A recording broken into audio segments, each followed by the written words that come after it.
Selamat pagi Bapak Ibu jemaat dikasih Tuhan. Kita bersyukur pagi hari ini kita boleh ada kembali di tempat ini. Sama-sama pagi hari ini kita mau menyiapkan hati kita. Kita mau menyembah Tuhan kita yang besar. Haleluya. Terima kasih Tuhan. Terima kasih. Haleluya Tuhan. Terima kasih Bapak.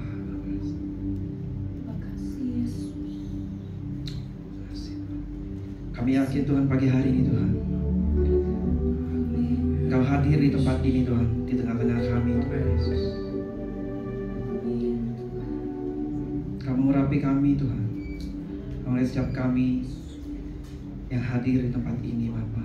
Terima kasih. Terima kasih Tuhan Yesus.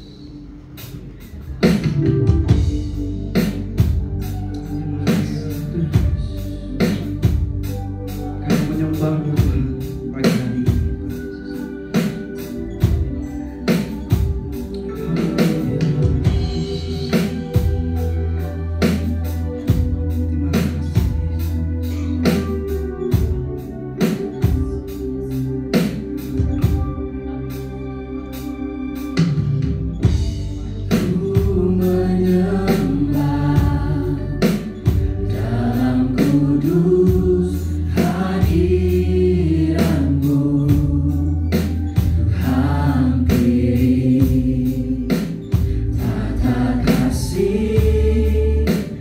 Karuniamu Bapa.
Terbaik di hadapan Tuhan. Oh, penyembahanmu yang terbaik pada Tuhan. Haleluya. Dengan segenap hatimu sembah Dia.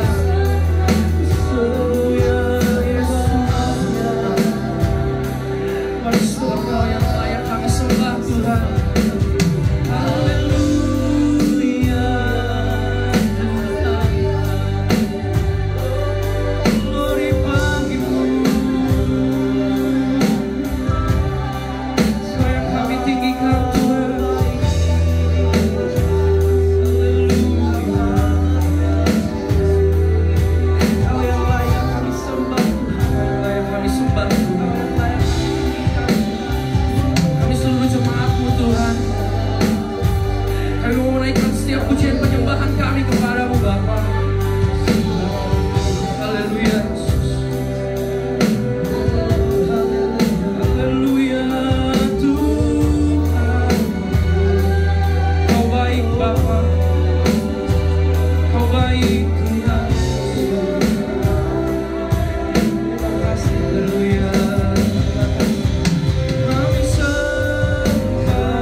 Satu hati Tuhan, satu tujuan, kami mau menyenangkan hati-Mu Tuhan. Kami mau menyembah nama-Mu Tuhan, kami mau meninggikan Engkau Tuhan. Berkatilah Tuhan, urapilah setiap kami Tuhan yang hadir pagi hari ini Bapa. Supaya kiranya Tuhan, pujian dan penyembahan kami ini Tuhan boleh menjadi dupa yang harum dan boleh menyenangkan hati-Mu Bapa. Terima kasih Yesus, kami siap memulai ibadah kami hanya di dalam nama Tuhan Yesus Kristus. Sama-sama katakan amin. Haleluya. Puji Tuhan pagi hari ini Bapak Ibu Saudara. Saya yakin kita yang hadir hari ini kita bersuka cita, memuji nama Tuhan. Amin. Haleluya.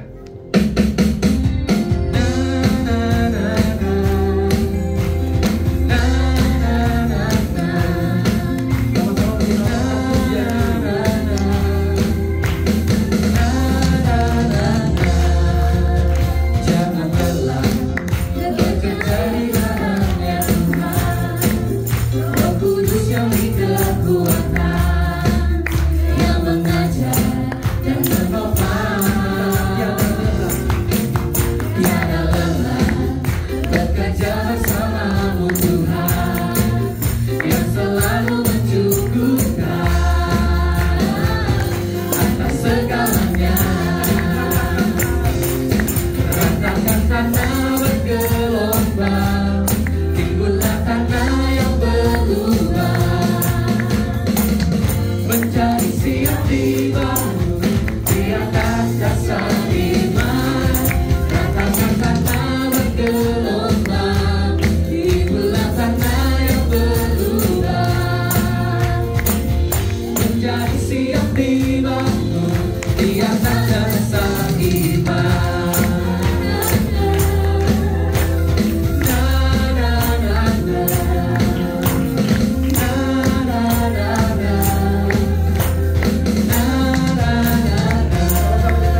Tuhan, Roh Kudus yang beri kekuatan, Dia mengajar dan menopang.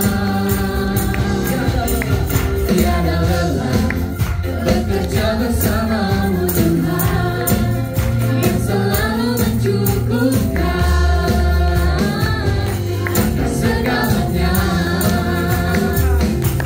Rasakan tanda bergelombang, timbullah tanda yang berubah, menjadi siap dibangun di atas dasar iman.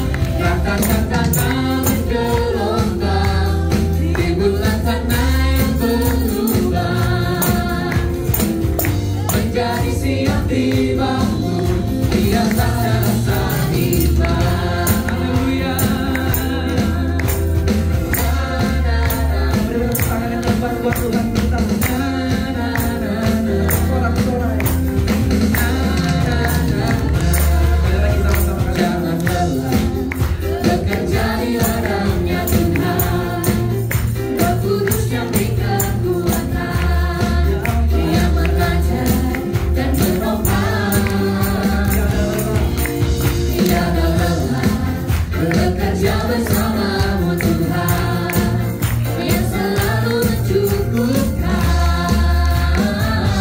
atas segalanya. Ratakan tanah bergelombang, timbullah tanah yang berubah, menjadi siap dibangun di atas dasar iman.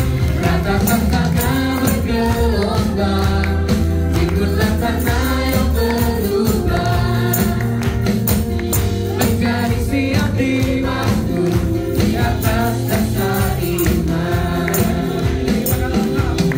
Ratakan tanah bergelombang, timbullah tanah yang berubah, siap dibangun di atas dasar iman. Ratakan tanah bergelombang, timbullah tanah yang berubah, menjadi siap dibangun, menjadi siap dibangun, menjadi siap dibangun di atas dasar iman. Na na na na,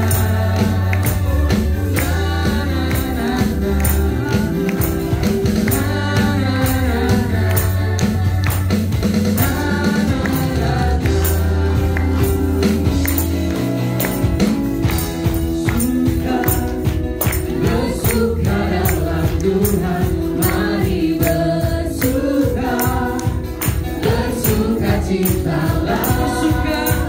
Bersuka, bersuka dalam Tuhan, sekarang bersuka, bersuka citalah.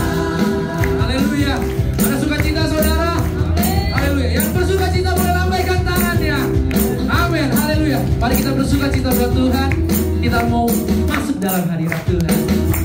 Hari ini, hari yang telah dijadikan Tuhan, mari kita bersuka. Hari ini,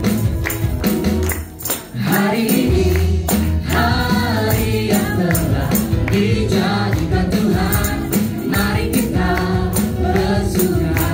bersuka di dalam Tuhan. Di dalam Tuhan, Bersuka, bersuka.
Kami bersuka cita karena Engkau Tuhan. Kami memuji Engkau lebih lagi Bapa. Dengan setiap hati kami, dengan setiap tubuh kami, kami mau bersuka. Kami mau memasuki gerbangnya Tuhan dengan hati yang bersyukur. Haleluya. Mari kita angkat pujian ini saudara. Gerbangnya dengan hati bersyukur, halamannya dengan pujian. Karena-Ku hari ini harinya Tuhan, Ku bersuka sebab Dia dirahkan-Ku. Haleluya. Kita bersyukur saudara, setiap kita anak-anak Tuhan hari ini boleh merasakan sukacita. Gerbangnya dengan hati bersyukur, halamannya dengan pujian. Kataku hari ini, Harinya Tuhan, Ku bersuka sebab Dia dirahkan-Ku. Dia kirahkan-Ku. Dia dirahkan-Ku, Dia dirahkan-Ku. Ku bersuka sebab Dia dirahkan-Ku. Dia dirahkan-Ku, Dia dirahkan-Ku. Ku bersuka sebab Dia dirahkan-Ku.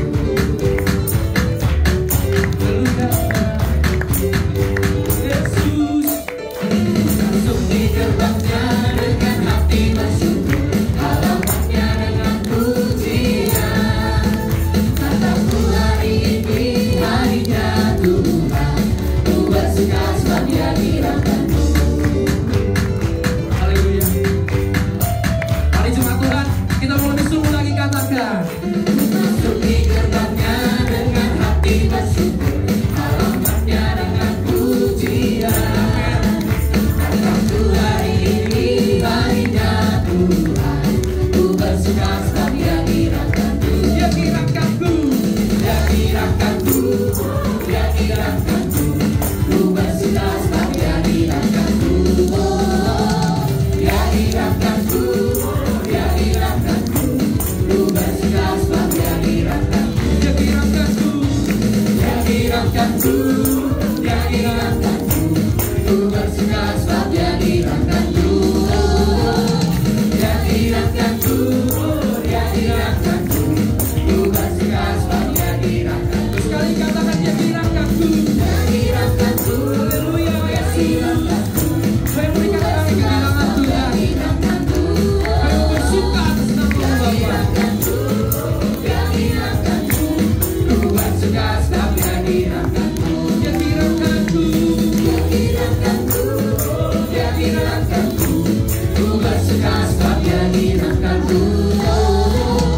Dia dirahkan-Ku, Dia dirahkan-Ku. Ku bersuka sebab Dia dirahkan-Ku. Ku bersuka.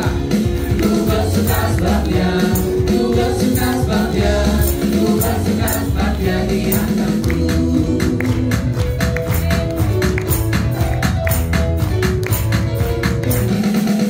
Haleluya. Berikan kemuliaan buat Tuhan. Segala pujian penyembahan kita hanya untuk Tuhan. Amin. Haleluya Yesus. Haleluya Tuhan. Saudara Jemaat boleh silakan duduk. Kaulah yang sungguh besar Tuhan. Kaulah yang layak kami puji dan kami sembah Tuhan. Hari ini Bapa, hati kami penuh dengan nyanyian syukur Tuhan. Hati kami bersuka Tuhan oleh karya-Mu Yesus. Kami bersyukur memiliki Allah seperti-Mu Tuhan. Allah yang sanggup menolong kehidupan kami Tuhan. Kami tak akan takut Tuhan, sebab kami punya Engkau Yesus. Engkau Allah Juru Selamat kami Tuhan. Engkau Yesus Kristus Tuhan. Terima kasih Tuhan. Terima kasih Yesus. Haleluya, haleluya. Haleluya. Terima kasih Tuhan.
Terima kasih Tuhan.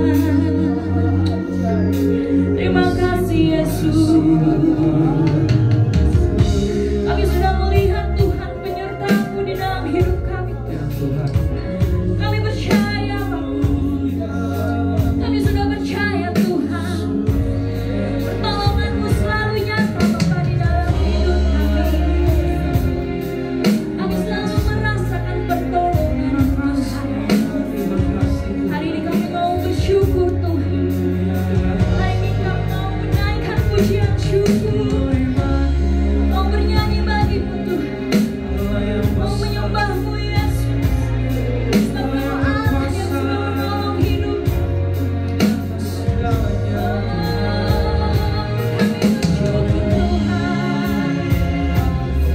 Kami bersyukur Tuhan. Berterima kasih Tuhan.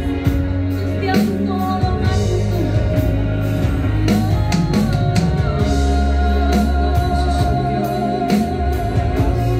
Terima kasih Bapa, terima kasih Tuhan. Terima kasih Yesus. Sama-sama kita mau memuji nama Tuhan.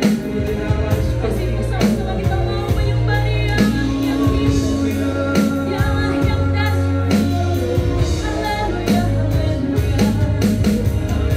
Kami puji Engkau Tuhan. Kami memuji nama-Mu Yesus. Haleluya, haleluya,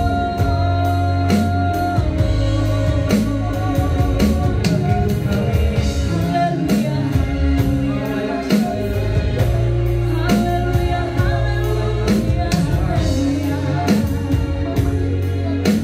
Terima kasih Tuhan. Terima kasih Yesus. Sanggup tangannya takkan terlambat untuk mengangkatmu, Tuhan pasti sanggup. Percayalah, Dia tak tinggal. pasti sanggup. Sebelum menyanyikan kami semua lagi, kami percaya Tuhan, Kau Allah yang sanggup. Haleluya, haleluya. Kami bersyukur Tuhan. Terima kasih. Percaya, Terima kasih Yesus. Dia tak Tuhan pasti sanggup. pasti tangannya takkan terlambat untuk mengangkatmu. Kau sanggup.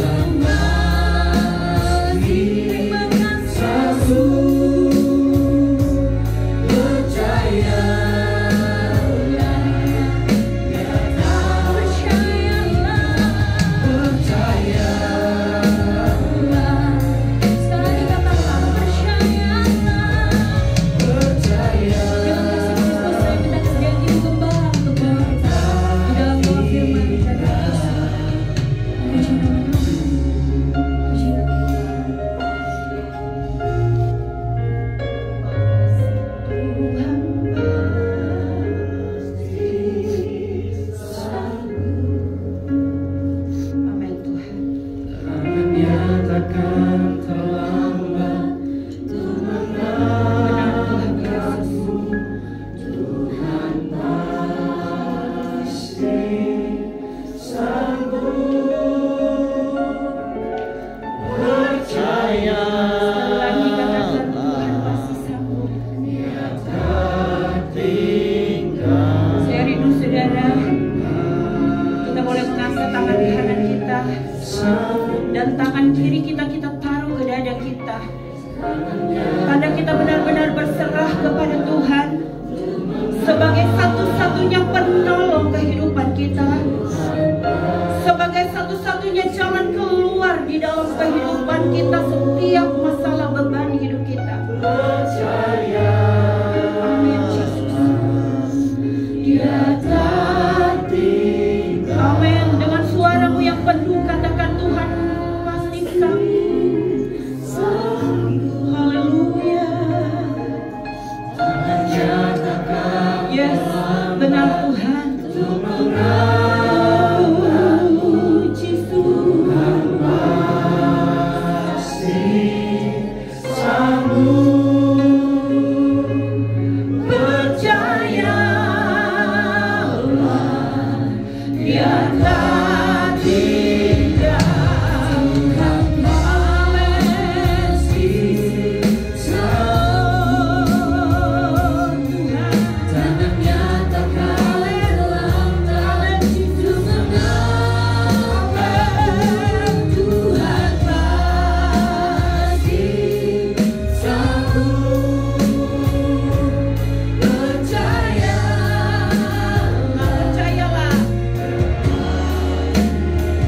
pagi yang indah ini kami boleh merasakan kemurahan dan kebaikan Tuhan yang begitu besar di dalam kehidupan kami. Kami percaya bahwa Engkau tidak pernah meninggalkan kami, Tuhan. Kami percaya bahwa Engkau tidak pernah membiarkan kami sedetik pun, Bapa. Buktinya kalau pada saat yang indah ini, Tuhan, kami berada dengan tubuh yang diberkati oleh Tuhan. Kami kembali boleh menikmati hari yang baru. Kami boleh ada di rumah Tuhan. Kami boleh bersekutu, memuji, memuliakan dan mengagungkan nama Tuhan. Kami percaya ini semua karena kebaikan Tuhan. Ini semua karena cinta Tuhan. Ini semua karena kasih sayang Tuhan yang Tuhan telah beri di dalam kehidupan kami. Itulah sebabnya kami berkata, Tuhan, Engkau sungguh baik di dalam kehidupan kami. Engkau teramat baik di dalam kehidupan kami, Tuhan. Dan kami sangat bersyukur kepada Tuhan. Kami boleh memuji Engkau, kami boleh mengagungkan Engkau, kami boleh meninggikan Engkau, Tuhan. Sebab Engkau hadir di atas puji-pujian kami, Bapa. Dan saatnya kami akan kembali diberkati dengan kebenaran firman Allah. Firman yang akan memberikan kami kekuatan, Tuhan, ketika kami lemah, Bapa. Firman yang akan menyembuhkan kami ketika kami sakit, Tuhan. Firman yang akan memberikan kami penghiburan ketika kami mengalami kedukaan, Tuhan. Firman yang akan memberikan kami jalan keluar ketika kami buntu dalam menghadapi persoalan. Hanya kekuatan kebenaran firman-Mu, Bapa. Itulah sebabnya kami taruh dan serahkan hamba firman-Mu ke dalam tangan Tuhan. Urapan Allah, kuasa Allah, roh Allah ada di dalam kehidupan hamba-Mu untuk menyampaikan isi hati-Mu, Tuhan. Suara-Mu di pagi yang indah ini. Terima kasih, Tuhan. Beri kami telinga seorang murid yang benar-benar mau mendengarkan dan melakukan firman Allah itu di dalam kehidupan kami. Kami siap untuk berkorban, Bapa, dan kami siap untuk mendengarkan kebenaran firman Allah. Hanya di dalam nama Tuhan Yesus kami berdoa dan bersyukur. Kami berkorban dan kami dengar firman Allah. Dalam nama Yesus. Haleluya, haleluya. Amin.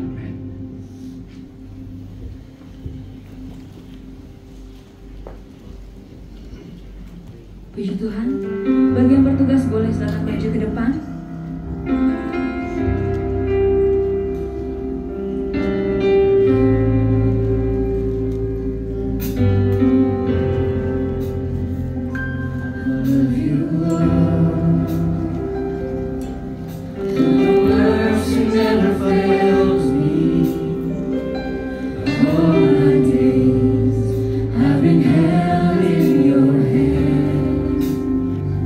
From the moment that I wake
Beri tepuk tangan buat Tuhan. Para pelayan Tuhan boleh ambil tempat di bawah.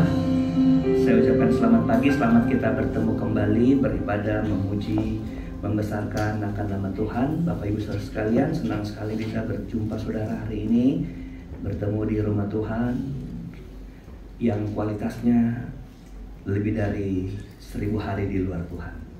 Amin.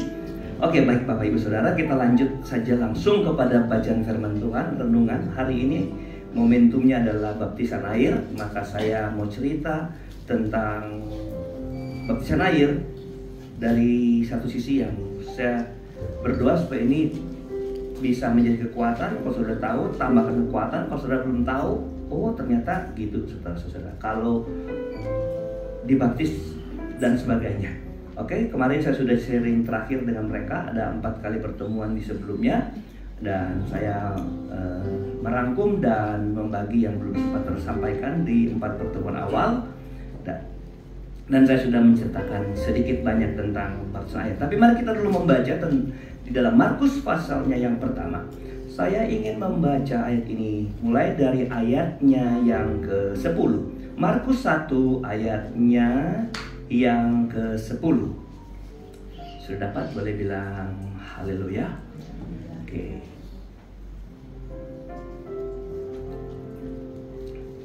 Oke, saudara siap membacakan mulai ayat 10, 11 dan ayat 12 dan 13.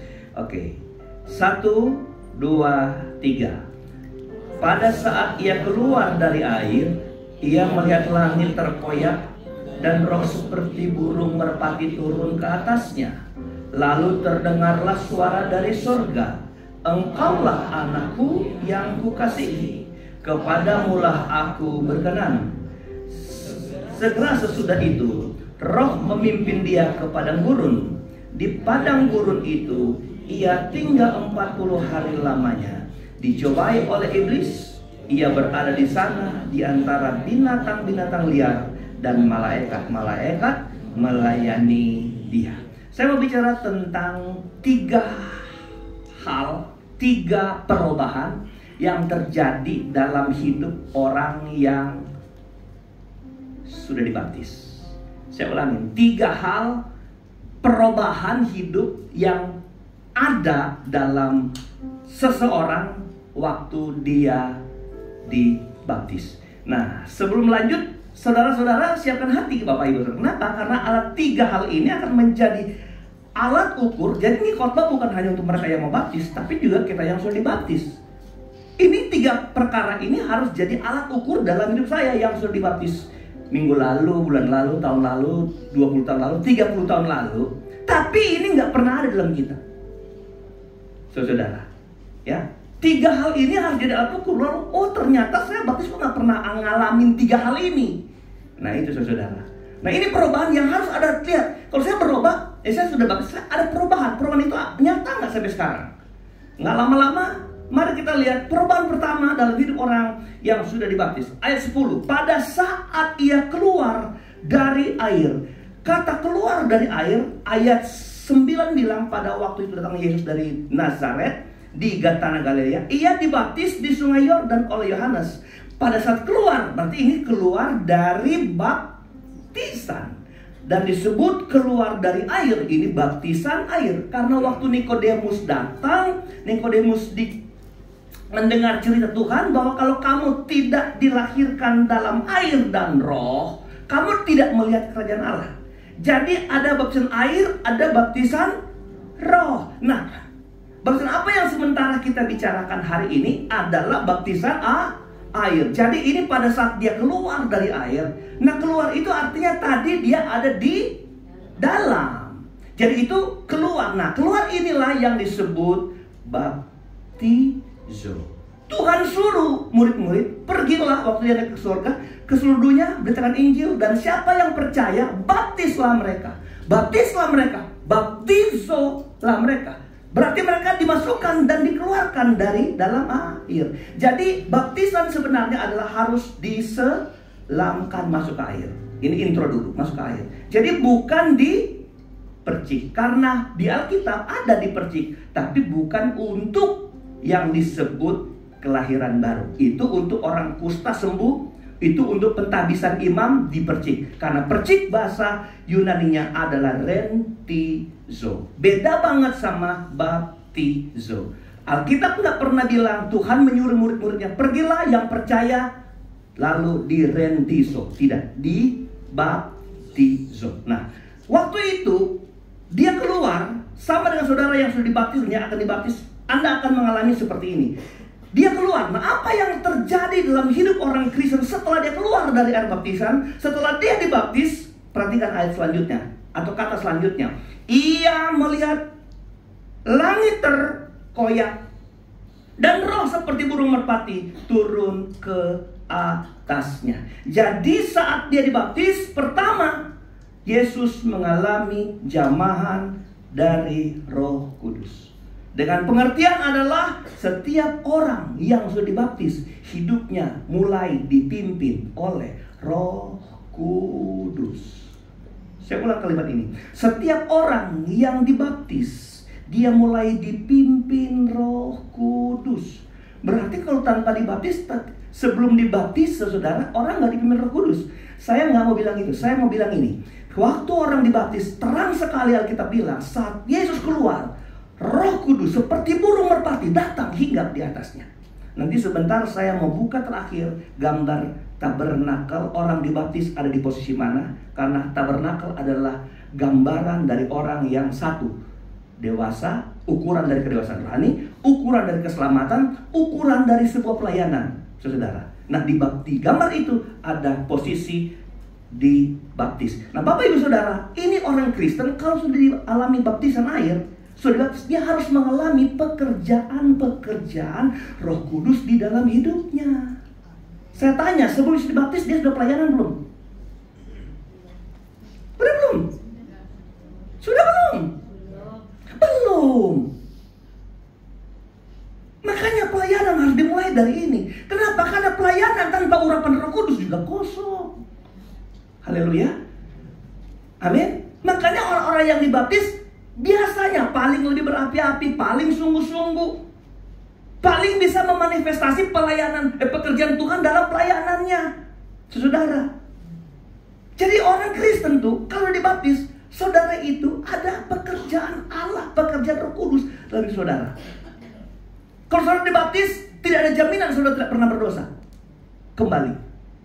Setelah dibaptis, nggak ada jaminan bahwa orang baptis kemudian tidak akan pernah berbuat salah. Bisa berbuat salah. Dan salahnya bisa apa saja.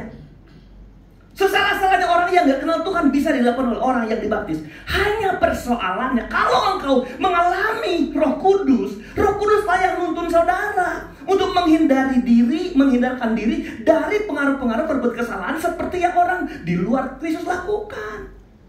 Amin. Jadi ini kalau saya dibaptis, wow, untungnya besar, saudara. Saudara nggak bisa saudara boleh berpikir yang baik apa yang kerjakan, tapi saudara punya kedagingan nggak bisa kompromi dengan berpikir baik kalau tidak dibantu oleh Roh Kudus dalam kehidupan kita. Amin. Haleluya. Itu yang pertama. Yang kedua, apa yang dialami oleh orang Kristen waktu dia dibaptis? Yang kedua, mari kita lihat ayat 11. Lalu terdengarlah suara dari sorga, engkaulah anakku yang kukasihi, kepadamu lah aku berkenan. Ini saya sudah ngomong semalam. Karena ini titik terpenting dari seorang dibaptis. Lalu setelah ada pernyataan Roh Kudus, lalu ada suara menyatakan, kamu adalah anak yang kukasihi. Jadi sebelum dibaptis, Yesus belum anak Allah. Saya tanya kemarin sama yang dibaptis, Tuhan Yesus perlu baptis nggak? Saya tanya sama. Oke, saudara boleh jawab. Tuhan Yesus perlu dibaptis nggak? Perlu atau nggak perlu? Perlu atau nggak perlu? Saya kasih bahan pemikir. Kalau Tuhan Yesus nggak dibaptis, dia gagal jadi penyelamat. Tetap dia jadi penyelamat. Apakah Tuhan Yesus kalau dibaptis dia gagal jadi anak Allah? Tidak. Jadi Tuhan nggak perlu baptis, statusnya nggak berubah. Tapi kenapa dia dibaptis? Karena dia ngomong begini, saya aja yang nggak butuh ini, saya Bapa. Kan Yohanes kan nggak bilang gini, saya mau buka tali sepatumu saja, tali kasutmu tidak layak. Tapi apa Yesus bilang ketika dibaptis?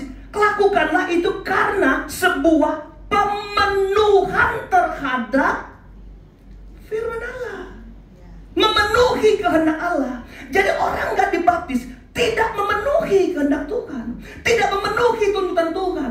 Jadi dia sudah doa-doa, pelayanan-pelayanan, dia masih kurang satu. Saya bilang keselamatan dalam Kristen tidak pernah sama dengan di luar.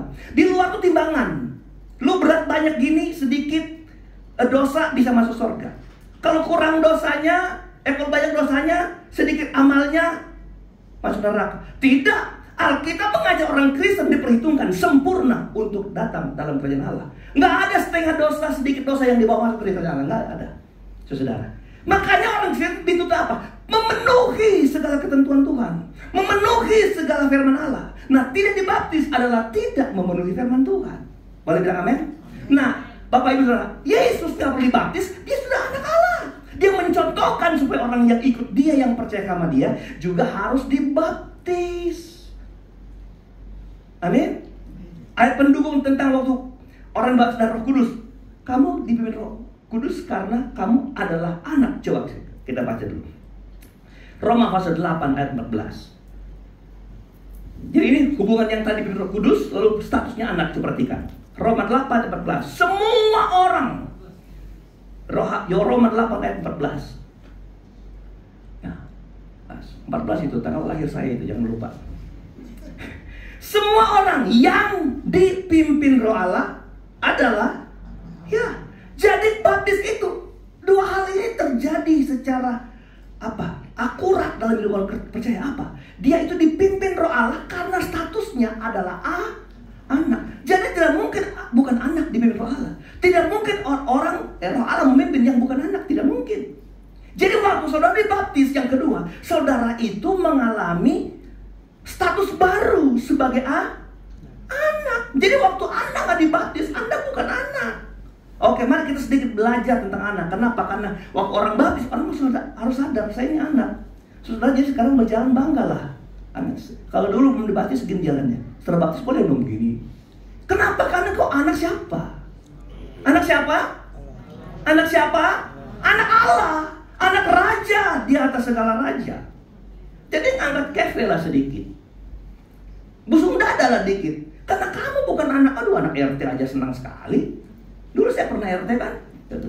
Ini aku bilang itu anak RT, jangan ganggu dia, saudara. Udah nyungsep ke got dia bawa sepeda, biarin dia, jangan diangkat, anak RT. Bapak Ibu, anak Allah gagah dong. Haleluya. Tapi anak punya pengalaman nggak jadi anak Tuhan? Apa yang kau alami waktu kau belum anak dan kau jadi anak? Waktu kau dinaikin status karena dibaptis. Coba kita baca Alkitab dulu. Ini mesti dibaca-baca Alkitab ini supaya paham. Karena 3 hari lagi ini bisa hilang di ingatan kita. Oke, kita baca Ibrani 12 ayat 6 dan 7. Perhatikan. Karena Tuhan, udah keluar belum? Ibrani pasal 12 ayat 6 dan 7. Perhatikan. Karena Tuhan mengasihi apa? Oh saya. Tunggu saya lihat baik-baik dulu. Menghajar, bukan mengajar ya. Apa? Beda hajar dan ajar. Hah? Kalau ajar dikasih tahu 2 tambah 2 dek berapa? 5. 2 tambah 2 itu ajar. Kalau hajar, lu ngomong apa tadi 5? Itu. Jadi, karena Tuhan menghajar orang yang dikasihinya. Tapi dia hajar, tapi dia kasihi. Jadi, terus dulu. Dan ia menyesah. Apa itu menyesah? Menyiksa. Jahat banget. Ulang. Orang yang yang diakuinya. Sudah alamin ini setelah baptis. Kan sudah jadi anak. Sudah pernah alamin ini? Pernah alamin ini? Pernah alamin dihajar? Pernah atau belum? Kalau belum saya ragu Anda bukan anak. Betul, betul. Kalau anak, jangan pikir dulu. Anak pasti bela bapaknya. Betul. Haleluya. Anak, sedangkan cucu aja dibela sama opanya, apalagi anak. Ya kan? Karena cucu masih darah dari anak kita, tapi anak darah kita. Haleluya. Biar Noah itu nggak seganteng Pangeran Charles, Noah misalnya. Tapi kalau ditukar sama anak bule, saya nggak mau. Bener nggak? Haleluya. Biar anak kita waktu lahir cacat, misalnya, kita nggak tega nukar sama anak orang. Kenapa? Karena dia mengalir darah saya, anak. Jadi pasti dibela. Haleluya. Senang nggak? Kalau Noah mau pingin beli sepatu, saudara, ini cerita dulu. Saudara, kami tanggal 7 mau berangkat ke USA. Tahu USA? Tahu USA yang kalau saudara dari Terminal Cengkareng naik bus, saudara turun di Grogol samping kiri itu, nah itu ada gang ke USA, saudara. Tanggal 7. Noah bilang, Pak pulang kapan Pak? September. Tanggal berapa itu Pak? Oh ini. Papa, Mama masih keburu ulang tahun aku. Maksud lo? USA Pak. Dia pesan merek sepatu. Boleh nggak Noah pergi ke tetangga sana? Pak, Om, boleh nggak Om beliin sepatu? Dia ngomong semal apapun, kalau sang bapaknya nggak pernah ragu. Benar nggak? Engkau kalau anak ada jaminan itu. Tapi itu jangan selalu Anda pikirkan. Sehingga hanya kalau itu Anda bisa kecewa. Padahal ini yang kita pelajari. Tuhan menghajar yang dikasihinya, menyesah yang diakui sebagai anak. Haleluya.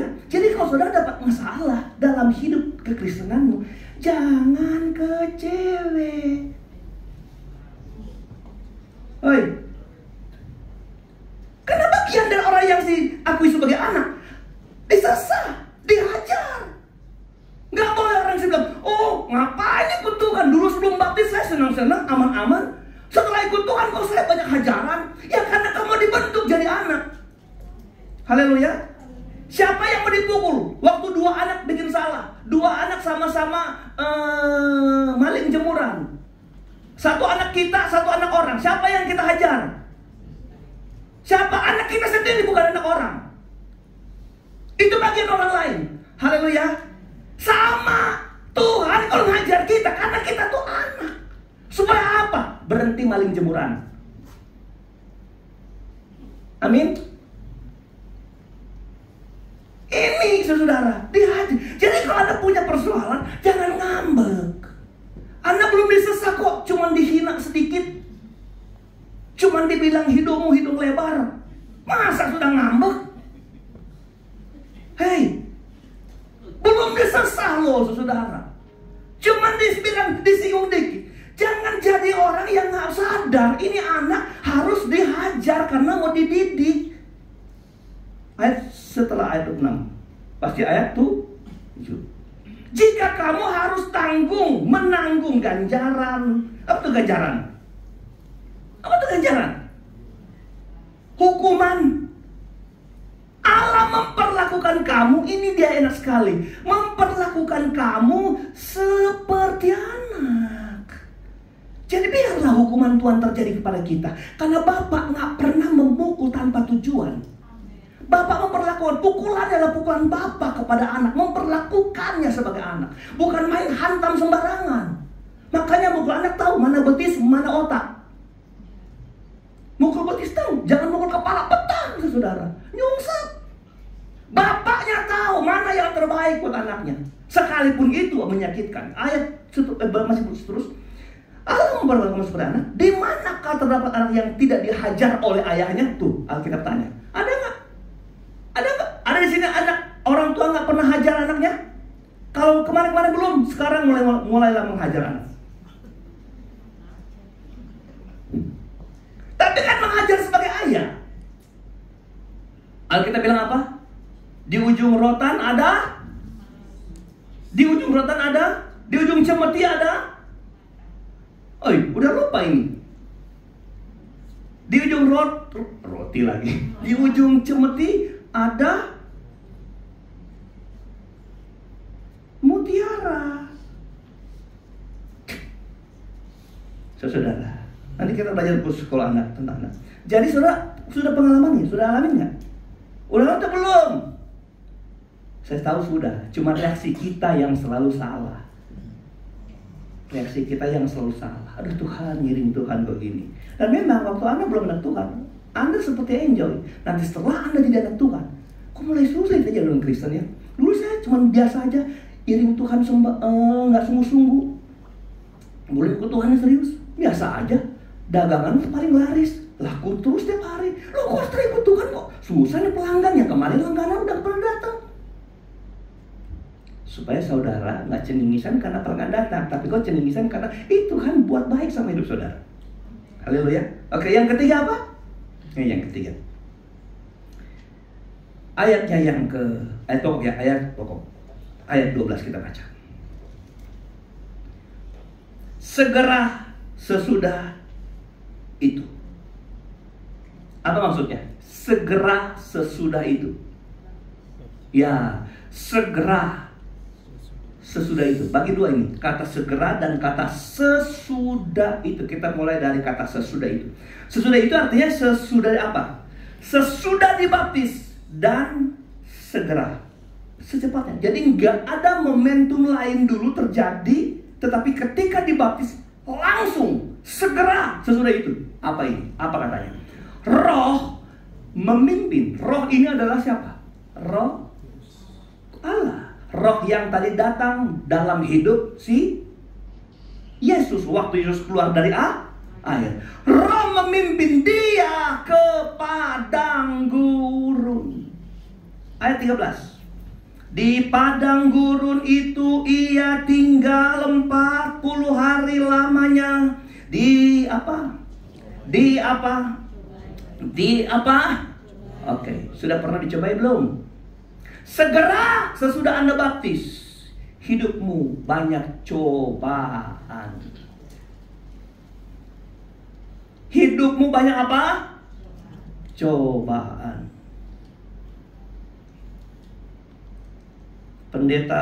Ada pendeta khotbah, dia nggak bisa bilang pencobaan. Dia bilang, hidup kita banyak pencobaan. Saudara, hidupmu banyak pencobaan. Pasti. Amin. Amin. Banyak pencobaan. Sudah alami belum ini? Ini 3 hal yang kita harus hadapi. Tetapi apa hal kita bilang tentang pencobaan? Kita tidak pernah dibiarkan dicobai melampaui apa? Kekuatan. Karena Tuhan akan memberikan solusi, memberikan jalan keluar dari cobaan yang datang sama kita. Haleluya. Jadi orang Kristen yang baptis sadar, kita ini hidup setelah baptis banyak cobaan, kiri kanan, atas bawah, muka belakang.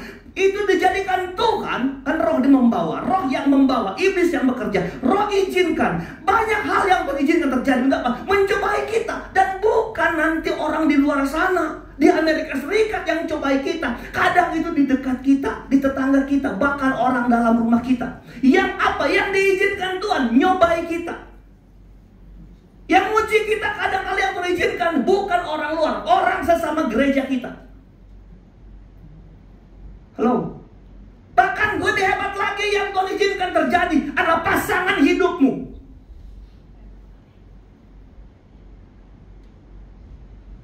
Kepala batu banget nih suami ini. Udah dikasih tahu, nggak mau tahu.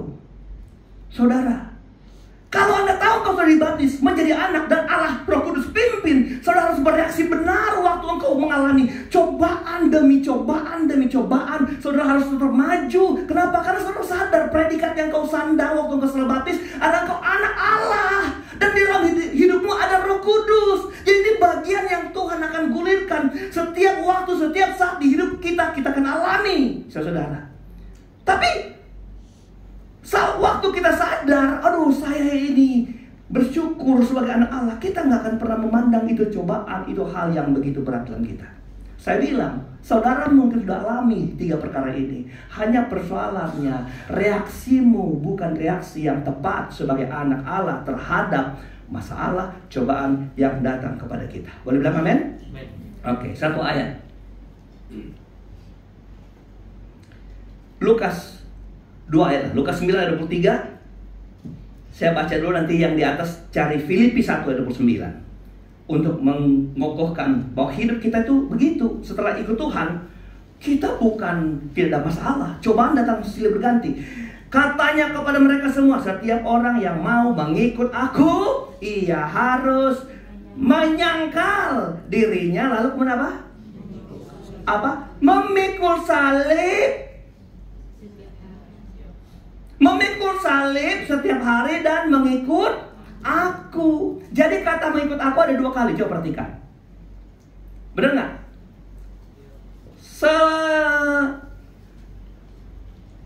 Kepotong lihat. Setiap orang yang mau mengikut aku. Apa beda mengikut aku yang di atas dan mengikut aku di bawah? Yang di atas artinya pernyataan mengikut. Haleluya. Kalau yang di bawah apa? Prakteknya. Jadi waktu kemudian saya mengikut aku, waktu mempraktekkan, prakteknya adalah waktu ikut, sembari ikut, pikul salib. Perhatikan kalimat ini, saudara. Menyangkal dirinya, memikul salibnya setiap hari dan mengikut aku. Jadi sambil mengikut aku, apa? Pikul salib, itu maksudnya. Jadi jangan pernyataan doang, saya mau ikut Tuhan, nyanyi saya mau ikut Tuhan. Prakteknya waktu jalani, kau gak mau pikul salib. Yang Tuhan mau lihat begini, waktu engkau mau jalanin keputusan ikut Tuhan, engkau harus pikul salib. Bahkan bukan cuman sebulan sekali, tetapi apa? Setiap hari. Setiap hari harus jalanin pikul salib. Tapi anak gak usah kecewa. Tidak mungkin Bapa kita di surga membiarkan kita jatuh karena memikul salib. Amin. Alkitab bilang begini, sebab kuk yang kupasang itu ringan dan bebanku pun apa? Lenyap. Haleluya. Jadi kuk itu tidak berat. Cuman persoalannya, engkau sudah kalah dulu hatimu, down dulu. Aduh, angkat dong, ini berat banget. Belum angkat sudah bilang berat. Coba angkat, ringan. Ada nggak gitu? Noah, angkatin itu jemuran. Papa udah gosok. Besar banget. Angkat itu udah jemur, udah kering. Saudara, kadang kita mundur dulu. Belum coba. Haleluya. Jadi kalau tuh ada tantangan di depan, jalanin dulu. Nanti engkau mengusap dada setelahnya.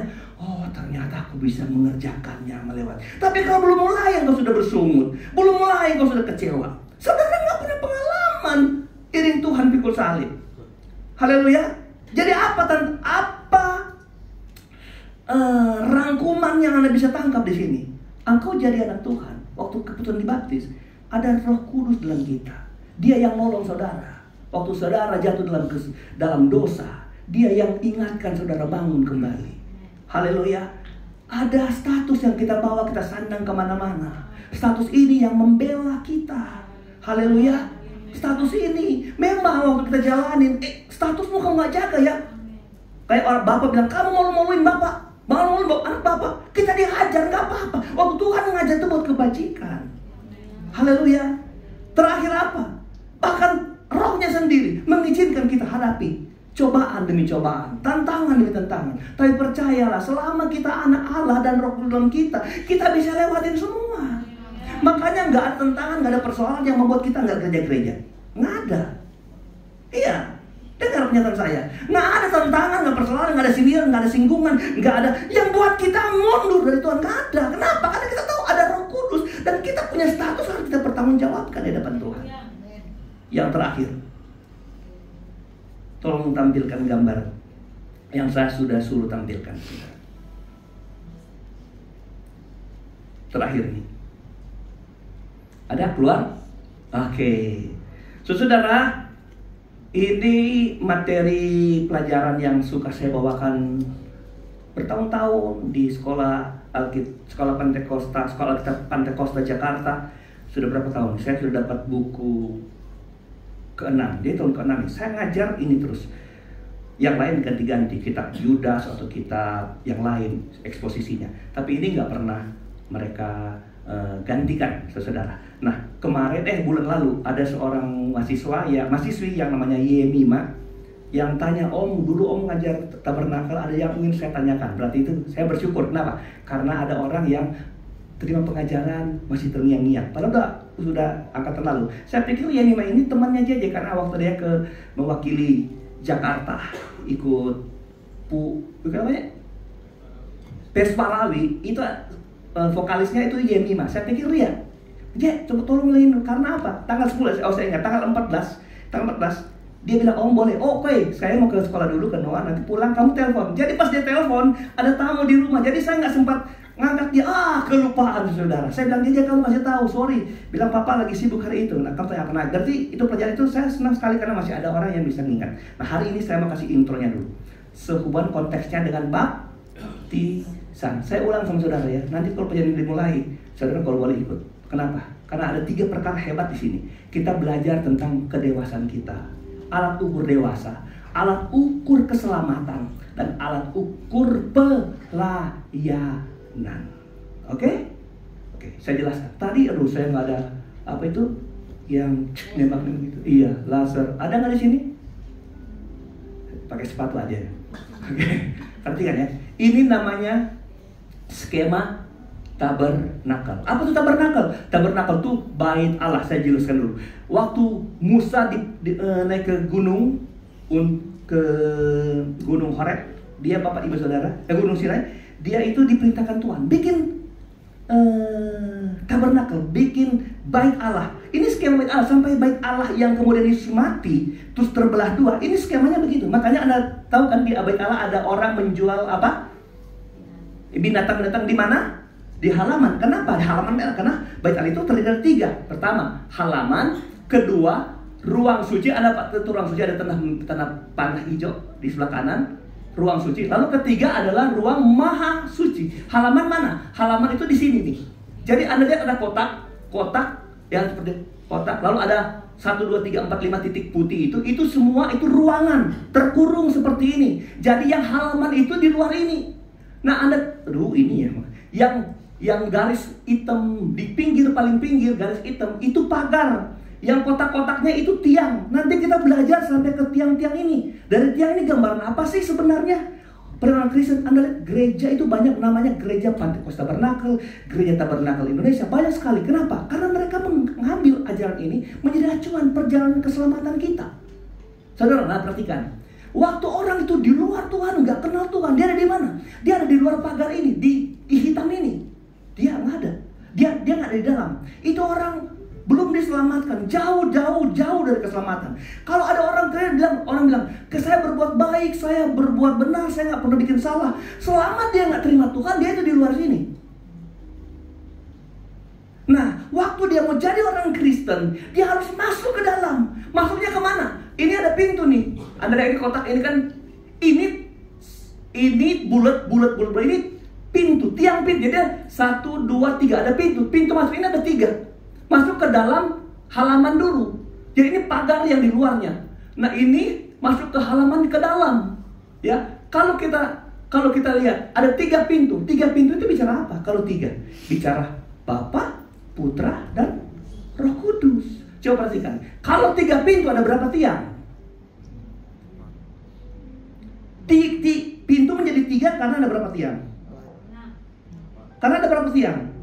Ada 4. Nih 4 tiang kan. Jadi pintunya ada 1, 2, 3 orang masuk, ya kan? Jadi 4 bicara apa? Firman, bicara Injil. Jadi seseorang yang mau masuk mengalami keselamatan yang sempurna sampai di tabut perjanjian, sampai di ruang maha suci, ini langkahnya. Makanya ini alat ukur orang yang berjalan dalam kekristenan. Apa itu? Dia harus terima Yesus, Bapa, Putra, dan Roh Kudus.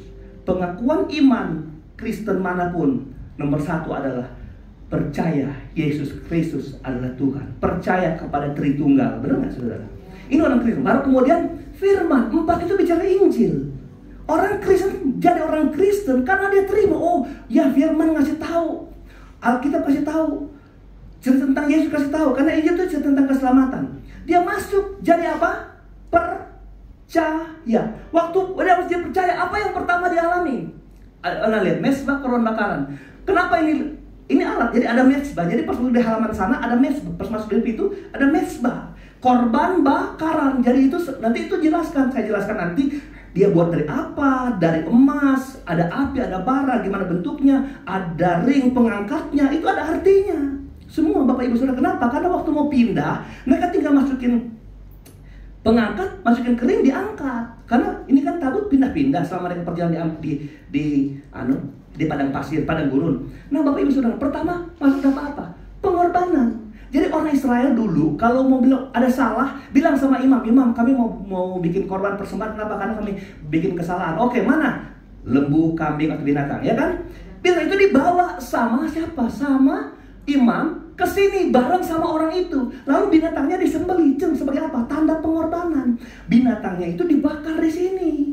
Sebagian darahnya dibawa imam masuk sampai ke sana, digosok lalu kemudian keluar. Di sana dia apa? Tuhan, dia ngelapor, Tuhan di depan sini ada orang yang meminta ampun dosa. Itu pekerjaan imam. Imam itu keluar ngasih tahu dosamu diampuni. Nah ini bicara apa? Bicara pengorbanan Tuhan. Benar nggak?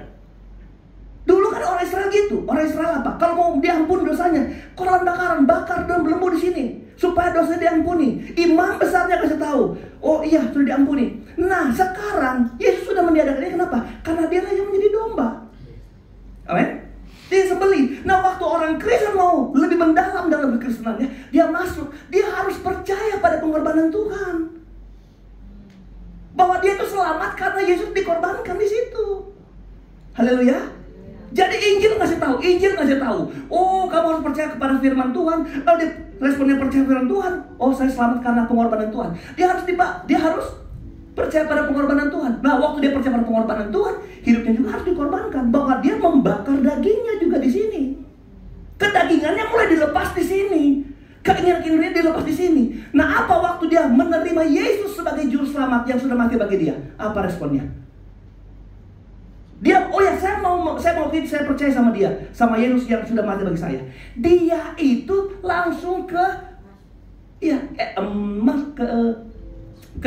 instrumen kedua. Apa itu? Bejana pembasuhan atau kolam pembasuhan. Itu imam menyucikan diri di sini di kolam. Sebelah sini dia cuci tangan, dia cuci dan dia masuk. Kenapa? Karena kalau dia enggak bersih, di sana dia mati.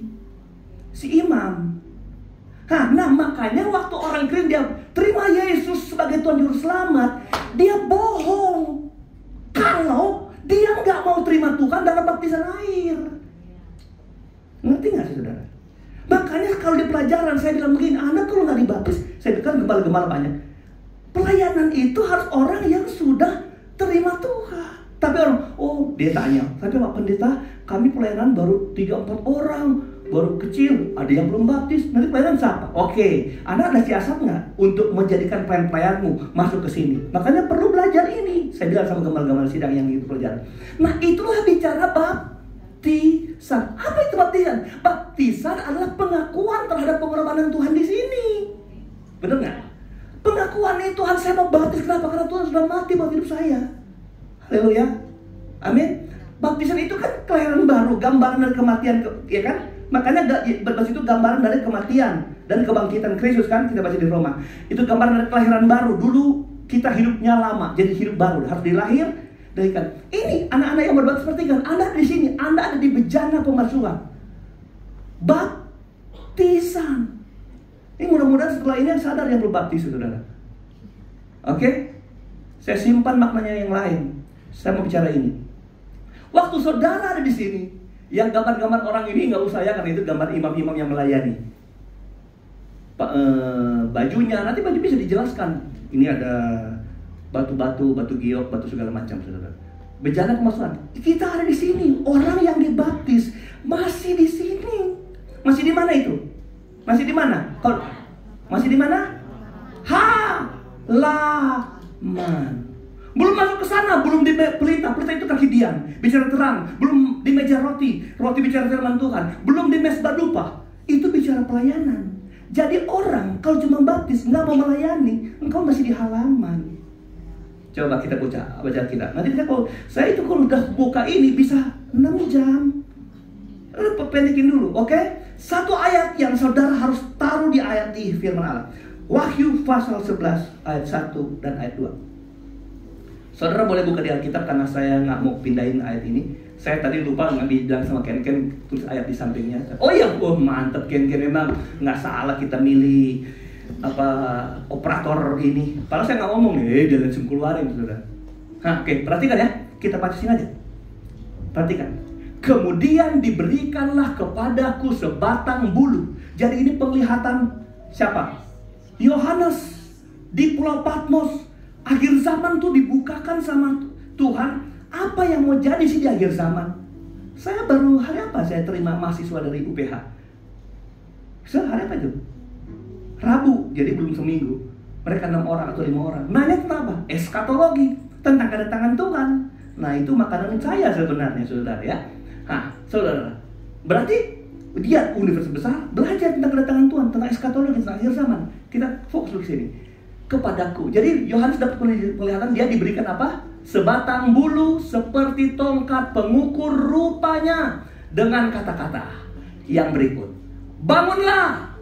Jadi si Yohanes suruh bangun dan ukurlah bait suci Allah. Tahan. Bait suci Allah itu yang mana? Yang digambar ini terus dulu. Dan mesbah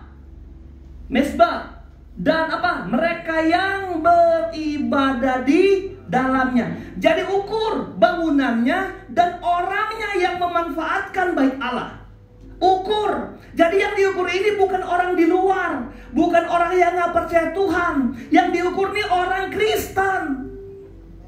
Jadi orang Kristen masih perlu diukur supaya engkau nggak terkena bobo status Kristen doang. Padahal engkau lupa, engkau cuma di pagar luar. Oke, terus ayat berikut, Ken. Mantap, Ken. Perhatikan ayat berikut. Tetapi kecualikan. Apa kata kecualikan? Sampingkanlah. Kecualikan yang lain. Ada yang dikecualikan, ada yang diutamakan. Kecualikan pelataran bait suci. Apa itu pelataran? Halaman. Pelataran itu halaman. Mana tuh halaman? Yang ini. Bukan yang dikurung itu. Itu kan karena itu bangunannya. Pelatarannya yang di sebelah luar. Karena ia telah diberikan kepada bangsa-bangsa lain dan mereka akan menginjak-injak kota suci 42 bulan lamanya. Tutup. 42 bulan berapa tahun? 3,5. Itu kemarin yang tanyakan sama mahasiswa. Dia tanya pertama gini, Bapak aliran apa? Dikasih ke pilihan dari 7. Salah satu yang tersebut aliran Pentakosta, Karismatik, Injili, Presbyterian, dan sebagainya. Saya bilang, saya aliran Pentakosta sesuai dengan nama gereja. Tetapi kalau mau bicara, itu kan aliran. Kalau kami denominasi, aliran sama denominasi beda. Ya, aliran Pentakosta atau Karismatik bukan hanya GPDI, Bethel, GSCA, GBI, ya GBI, yang sebegitu. Tetapi saya bilang, kami pun sendiri tentang eskatologi itu beda-beda. Makanya belajar eskatologi kalau sekalipun sama-sama aliran karismatik pasti beda. Kenapa? Karena mereka percaya 7 tahun, kita percaya 3,5 tahun. Ya, aniaya itu, tribulasi itu bukan 7 tahun, tapi 3,5 tahun. Coba perhatikan. Jadi mereka akan bangsa itu apa? Diinjak kota suci 42 bulan lamanya, 3,5 tahun. Jadi itulah masa aniaya. Kalau Tuhan datang kemudian, Alkitab bilang orang Kristen itu disingkirkan. Tuh, nggak ngalamin di 3,5 tahun. Tapi ada orang Kristen tertinggal alami aniaya. Siapa mereka? Yang di halaman. Bro, yang baptis doang, yang nggak mau masuk ke dalam, yang nggak mau lagi sungguh-sungguh, yang masih sibuk dengan pikirannya sendiri, sibuk dengan mikir, sudah nggak sibuk dengan Tuhan. Saudara, orang kalau makin dewasa sudah nggak mikir dirinya sendiri, dia tinggal mikirin Tuhan. Haleluya. Dia nggak mikir lagi, saya tersinggung, saya begini, saya ditipu. Enggak, saya ditipu nggak apa-apa. Saya percaya Tuhan, Tuhan ganti. Saudara, udah bukan gitu urusannya. Sudah ke dalam, saya mau bikin apa? Saya mau bikin penyembahan nggak? Saya mau hidupnya jadi pelita nggak? Gitu, saudara. Jadi ingat, kalau Anda sudah dibaptis, lalu Anda selesai sampai di situ, engkau masuk dianiaya. Dan saya bilang, tidak ada orang yang bertahan selamat. Karena antikris yang mau disiksa, itu orang-orang seperti ini. Mau tahan? Boleh. Boleh. Siapa yang bertahan sampai mati selamat. Itu Alkitab bilang. Siapa? Tapi itu Alkitab itu, ayat itu dikasih kepada orang-orang yang masuk dalam aniaya. Nggak bertahan lah, karena kita ketusuk duri dan nangis-nangis. Kenapa? Saudara dipegang kelingking kita, ditaruh di papan, ambil parang. Yesus enggak. Yesus tak hilang kelingking. Yesus tak. Udah dua hilang. Saya jangan. Ya, saya enggak. Susah. Makanya kalau mau suka baik-baik dengan Tuhan, setia dari sekarang. Karena 3,5 tahun itu orang percaya akan disingkirkan. Baca ayat 3. Dan aku akan memberi tugas kepada 2 saksiku supaya mereka bernubuat sambil berkabung 1260 hari lamanya. 1260 hari lamanya berapa bulan? 36 bulan. Berapa hari? Berapa tahun? 3,5 tahun. Jadi itu 2 saksi, Elia dan Musa, akan datang bersaksi kepada orang Israel. Jadi keselamatan itu hanya bagi orang Israel pada waktu itu. Kita ini bukan Israel. Jadi sate goreng kita. Haleluya. Kok Anda jadi orang percaya ini? Karena ini firman Tuhan. Ribet, enggak ribet kok. Sekarang saya bilang gini, nggak usah pikir ini deh, nggak usah. Pikir yang sekarang, di mana pemikiranmu menyelamatkan Anda di waktu itu. Amin. Jadi setia, masuklah ke dalam. Apa itu? Nah, karakter kita mulai terbentuk ke dalam. Cara-cara berpikir, pelayanan kita. Akhirnya kita mendapat apa? Sampai ke tabut perjanjian, tempat kita di mana disempurnakan. Jadi Bapak Ibu Saudara, kalau sudah dibaptis, jangan hore-hore dulu. Karena saya tadi, 3 hal ini kau harus lewati. Supaya apa? Engkau dipersiapkan masuk di ruang sucinya Tuhan untuk siap dipakai jadi berkat. Haleluya, siap dipakai jadi berkat. Siap dipakai. Kalau nggak percaya, nanti kita ketemu di 3,5 tahun. Siapa yang tertinggal, siapa yang akan diangkat. Udah nonton kan cerita film di video kan? Masa rapture itu? Nonton nggak?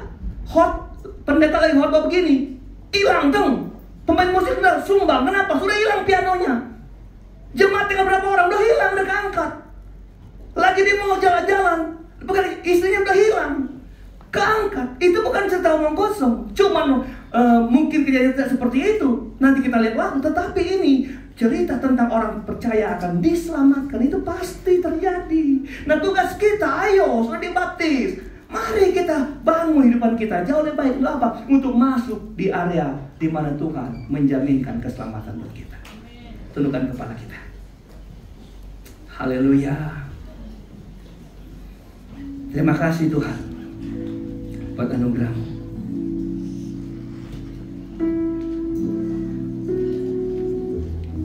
Kita nyanyi lagu Ku Telah Mati dan Tinggalkan Cara Hidupku Yang Lama. Saya mengundang 6 orang yang mau dibawa sini datang ke depan, berlutut. Kita mau pulang sebentar. Habis mereka, lalu siapa yang mau dibantu doa secara khusus, boleh datang ke depan. Bukan dengan barang fana, bukan dengan harta kita ditebus, dibayar, tapi oleh darah Yesus kita semua mengalami penebusan yang luar biasa.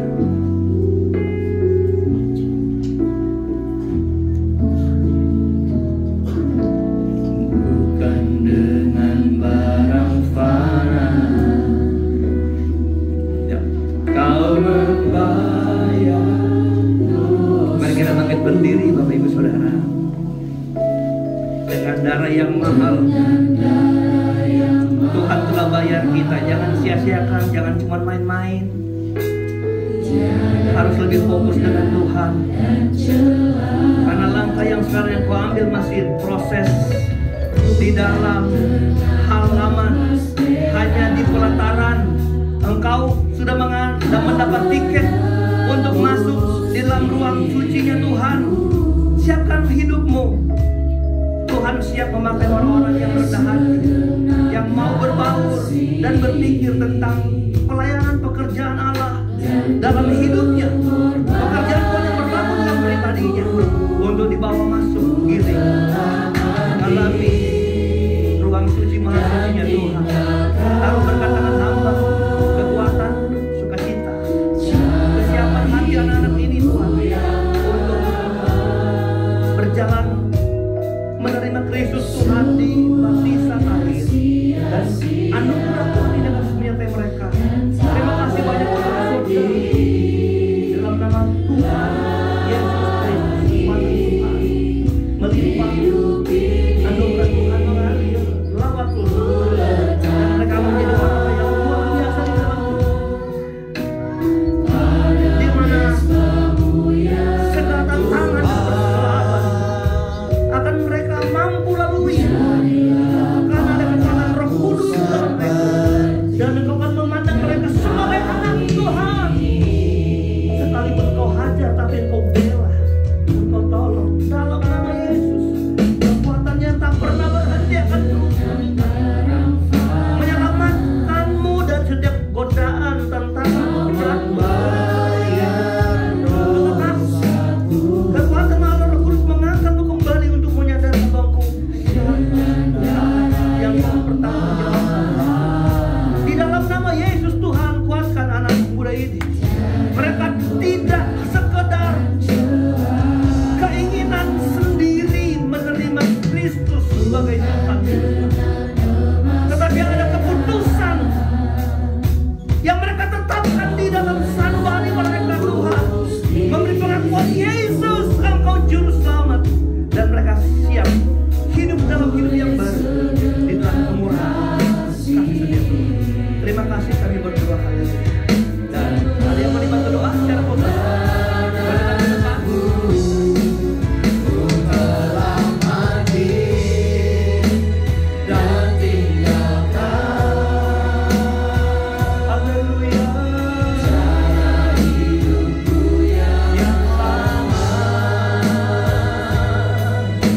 Semuanya sia-sia dan tak berarti lagi, dan tak berarti lagi hidup ini.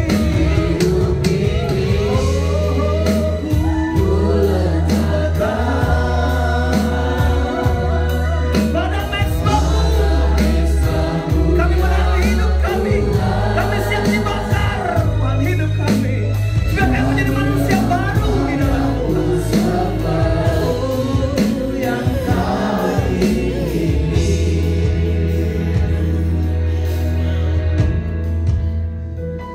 ini telah mati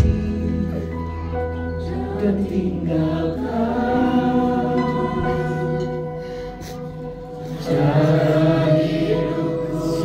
saudara yang dibaptis. Hidupmu sudah meninggalkan tabiat lama. Hidupmu bukan kamu lagi. Kamu sudah nggak tahu mementingkan dirimu. Engkau sudah mementingkan Tuhan. Segala-galanya adalah Tuhan, karena Tuhan telah membayarmu dengan lunas. Fokuslah untuk siap dipakai Tuhan masuk dalam ruang sucinya Tuhan, sehingga engkau tidak hanya ada di halaman, tapi engkau ada di dalam, di mana tidak ada lagi hujan panas, badai yang bisa menerpa hidupmu di halaman, tapi engkau di dalam ruangan bait suci. Terima kasih Tuhan. Terima kasih. Oh, terima kasih. Terima kasih. Mungkin ada di antara kita yang sadar hari ini bahwa ternyata saya sudah melupakan tanggung jawab setelah dibaptis. Saya hidup berfoya-foya. Saya nggak serius dengan Tuhan. Saya masih sibuk dengan membela harga diri, membela hati, masih sibuk melawan kebencian orang, sibuk melawan hinaan orang. Kami sibuk masih dengan daging kami sendiri. Hidupmu telah dibayar lunas dan pembelaan Tuhan berlaku bagi hidup. Saudara, engkau dibaptis, engkau sudah punya Bapa. Fokuslah hidupmu dengan Bapamu. Engkau bukan yatim piatu sekarang. Engkau gak bisa hidup keleleran, gak bisa hidup sembarangan, saudara. Haleluya, haleluya,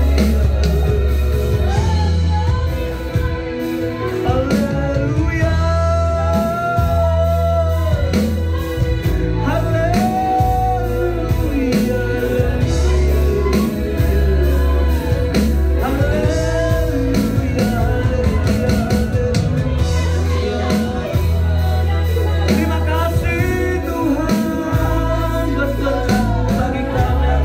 Terima kasih buat anugerah-Mu bagi kami. Terima kasih buat panggilan-Mu secara khusus bagi kami. Terima kasih kami sudah dibaptis, kami sudah diingatkan mempertanggungjawabkan hidup setelah baptis Tuhan. Terima kasih, terima kasih. Biar setiap telinga yang mendengar kebenaran ini Tuhan dijamah oleh Roh Kudus, dijamah.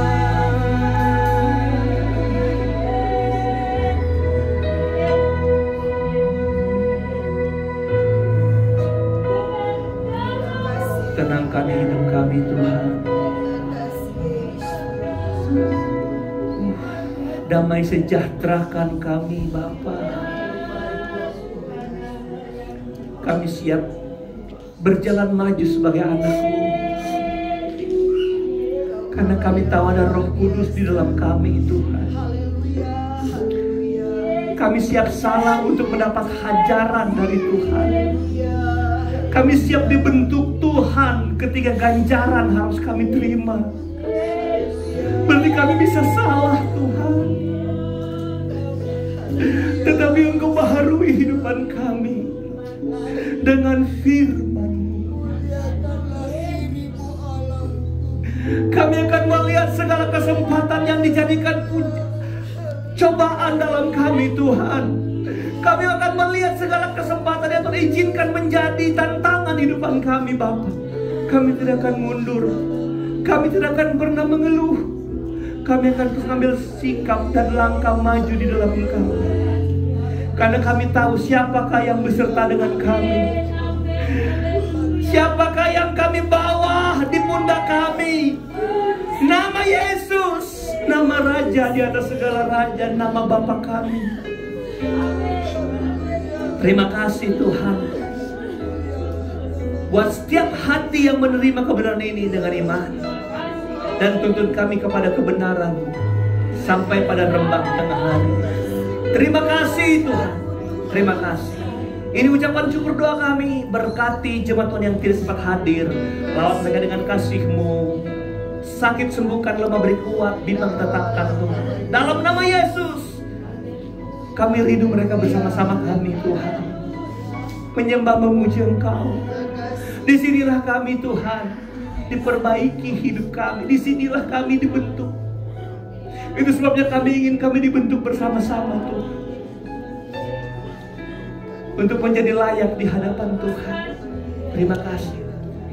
Berkati para pelayan Tuhan yang sudah melayani hari ini. Berkati para worship leader singer, berkati para pemain musik, lawat dengan cinta-Mu. Berkati Tuhan para kolektan, aser Tuhan, tamborin Tuhan. Berkati dalam nama Yesus, biar urapan-Mu selalu ada dalam kehidupan kami, dan kami siapakah itu melayani Tuhan senantiasa Bapa. Dan kami yang sudah melayani, biar kami sadar bahwa kami perlu urapan Roh Kudus. Kami perlu status dalam pelayanan ini Tuhan, bahwa kami harus melayani sebagai orang yang diurapi Tuhan karena Roh Kudus, dan orang yang maju karena kami adalah anak-anak-Mu Tuhan. Terima kasih Bapa di surga.